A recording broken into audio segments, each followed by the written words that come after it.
So hello everyone, welcome to my YouTube channel. तो आज हम रैशनल नंबर पार्ट 3 देखेंगे, जिसमें आज का हमारा टॉपिक होगा कंपैरिजन ऑफ रैशनल नंबर। अब कंपैरिजन का मतलब क्या होगा, क्या वो उसमें दो हमें रैशनल नंबर देंगे और वो दो रैशनल नंबर का हमें कंपैरिजन करना है, मतलब कौन सा रैशनल नंबर स्मॉलर है, कौन सा बिगर है, या वो दोनों इक्वल है। अब देखो, रैशनल नंबर तो a अपॉन बी या p अपॉन क्यू फॉर्मेट में होंगे, पर जो जनरल नंबर हम लेते हैं इंटीजर्स, वो भी सब क्या है, रैशनल नंबर ही होंगे। तो उसके लिए हम ये रूल अप्लाई नहीं करेंगे। जैसे कि सिंपल क्वेश्चन है 5 3, सो 5 बिगर नंबर है। देन -12 -5 ये बिगर है। अब यहां पर तो हम ये रूल यूज नहीं करेंगे क्योंकि ये इंटीजर है ना, रैशनल नंबर तो है वो, बट वहां पर वो फ्रैक्शन फॉर्मेट में नहीं है। देन जीरो को अगर हम पॉजिटिव नंबर से कंपेयर करेंगे तो जीरो हमेशा लेस होगा, स्मॉल होगा, और जीरो को हम निगेटिव नंबर से कंपेयर करेंगे तो जीरो हमेशा बिगर होगा। देन यहां पर फ्रैक्शन फॉर्म है, बट यहां पर जीरो है कंपैरिजन में, तो यहां पर ये माइनस है, निगेटिव है, तो निगेटिव हमेशा स्मॉलर होगा, जीरो बिगर होगा।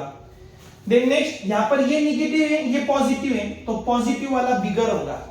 अब ये कुछ एग्जांपल है जिसे हम इजीली ओरली आइडेंटिफाई कर सकते हैं ये स्मॉलर है या बिग है।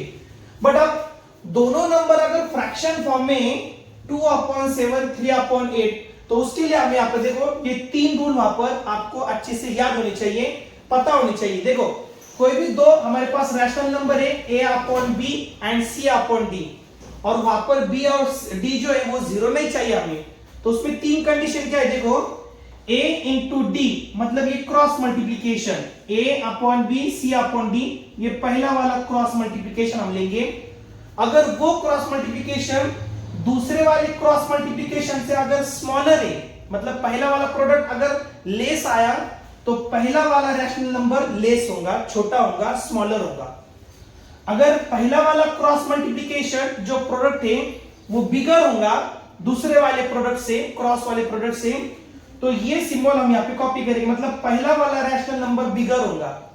और दोनों प्रोडक्ट अगर सेम है, इसका मतलब वो दोनों रैशनल नंबर सेम होंगे। एग्जाम्पल देखो, 2/7 3/8, तो पहले हम ये क्रॉस मल्टीप्लिकेशन करेंगे, 2 इंटू 8 कितना होगा वो 16। देन 3 इंटू 7, ये क्रॉस करो, 3 इंटू 7 कितना होगा वो 21। तो पहला वाला प्रोडक्ट और दूसरे वाले प्रोडक्ट में कंपैरिजन करो, तो पहला वाला लेस है, स्मॉल है, इसका मतलब 2/7 और 3/8 में पहला वाला प्रोडक्ट लेस है, मतलब ये लेस स्मॉल होगा। देन नेक्स्ट देखो, -3 इंटू 11 कितना होगा -33। कंपेयर करो दूसरे वाले प्रोडक्ट से, 7 इंटू -2, 7 2 14, -14 होगा, निगेटिव यहाँ पे याद रखो। अब -13 और -14 में ये स्मॉल है, ये बिगर है, इसका मतलब दूसरा वाला प्रोडक्ट बिगर है, तो दूसरा वाला रैशनल नंबर बिगर होगा। सो इस वे में हम दो रैशनल नंबर का कंपैरिजन कर सकते हैं। अगर वहां पर फ्रैक्शन फॉर्मेट में नहीं है तो हम डायरेक्टली ओरली कह सकते हैं कौन सा स्मॉल है और कौन सा बिग है।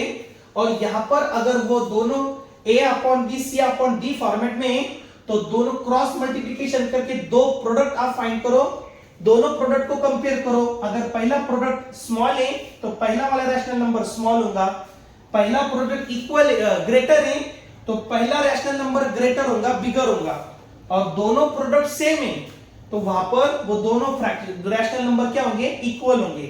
जैसे कि देखो 5/6, और इसका कंपैरिजन हम करेंगे, यहां पर देखो इसका कंपैरिजन हम कर सकते हैं, जैसे कि यहां पर हम लेंगे 12 और यहां पर हम लेंगे 10, तो क्रॉस मल्टीप्लिकेशन करो, 12 5 16 और 10 6 16, तो ये दोनों इक्वल है प्रोडक्ट, इसका मतलब ये दोनों रैशनल नंबर इक्वल है, एक दूसरे के इक्विवेलेंट फ्रैक्शन है वो।